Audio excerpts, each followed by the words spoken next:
Removal of melted fuel is considered one of the toughest challenges in the decommissioning. Now, the government-backed entity overseeing the process has revealed strategic new plans. Officials from the Nuclear Damage Compensation and Decommissioning Facilitation Corporation are looking at three options.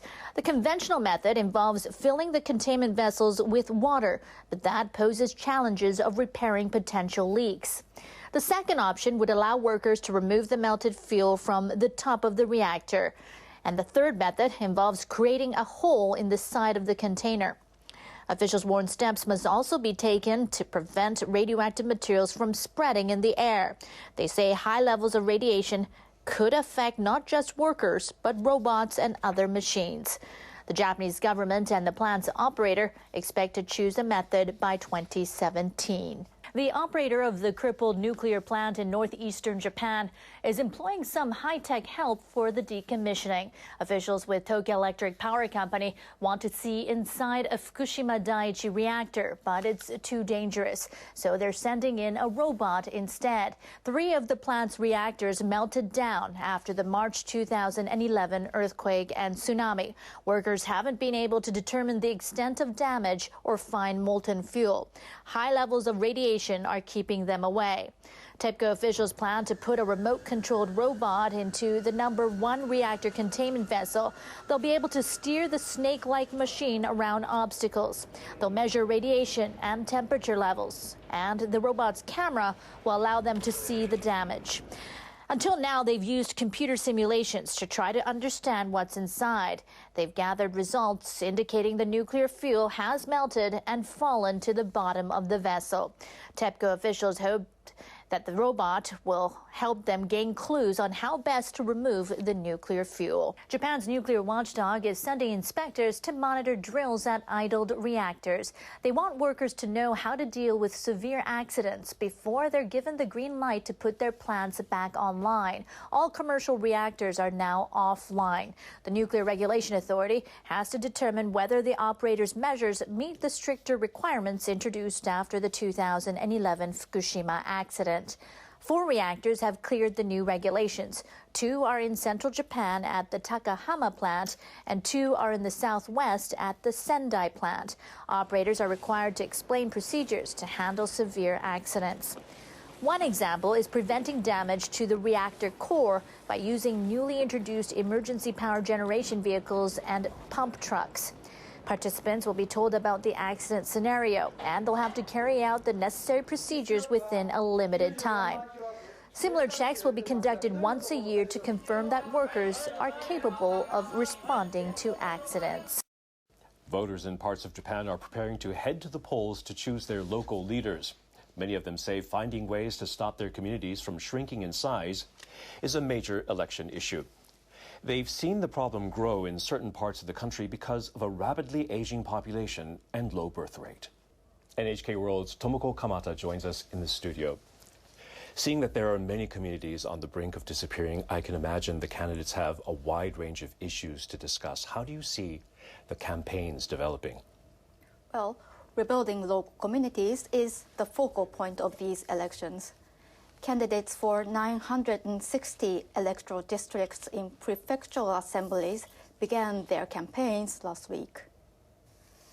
But election officials say that about a third of the electoral districts needed no vote at all. This is because there were more seats than candidates, or an equal number. Voter turnout in Japan has been declining. 4 years ago, the figure for the gubernatorial races was just 53%. These figures suggest that more and more voters are losing interest in local politics. Tomoko, why do you think there's so much voter apathy? Well, one of the reasons is that local assemblies are losing their attraction. A quarter of the Japanese population is 65 years old or older. An increasing number of young people are living rural areas, and fewer are participating in local assemblies. Some worry that without younger members, it will become harder to have active discussions in assemblies. So fewer people are coming forward to be candidates. It sounds like local governments are in dire need of help. What is the central government doing about this? Well, local revitalization is one of Prime Minister Abe's top priorities. He says it's important for local governments to come up with ideas for revitalization. Government leaders decided in December to support municipalities with flexible subsidies. They will give more than $80,000 to those towns and cities that submit their own plans to promote their economies and industries, such as creating agricultural specialties. Officials say that in 4 months, nearly 200 municipalities have submitted projects, including those that support child raising. I think more candidates are presenting their ideas to revitalize rural communities based on the reality in each region. Thanks very much for your insight. That was NHK World's Tomoko Kamata.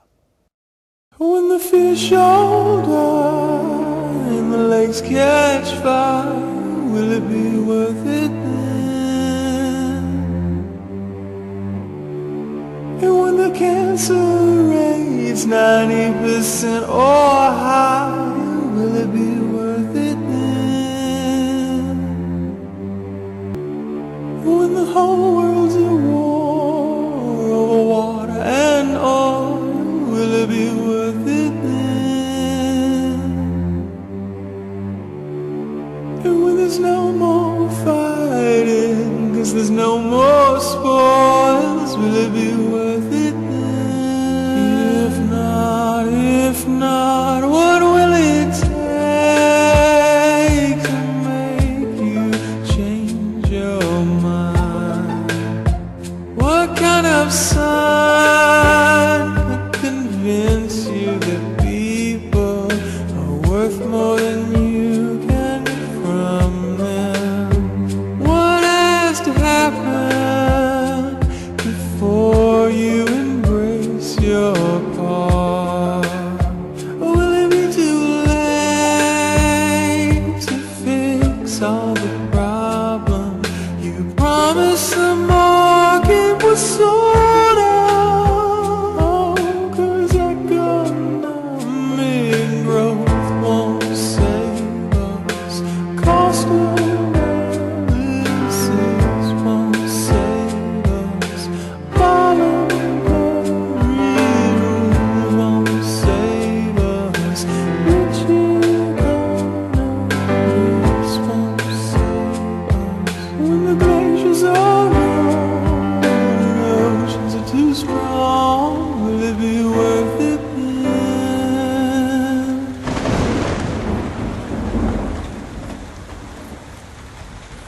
When the deserts spread faster than we can run, will it be worth it then?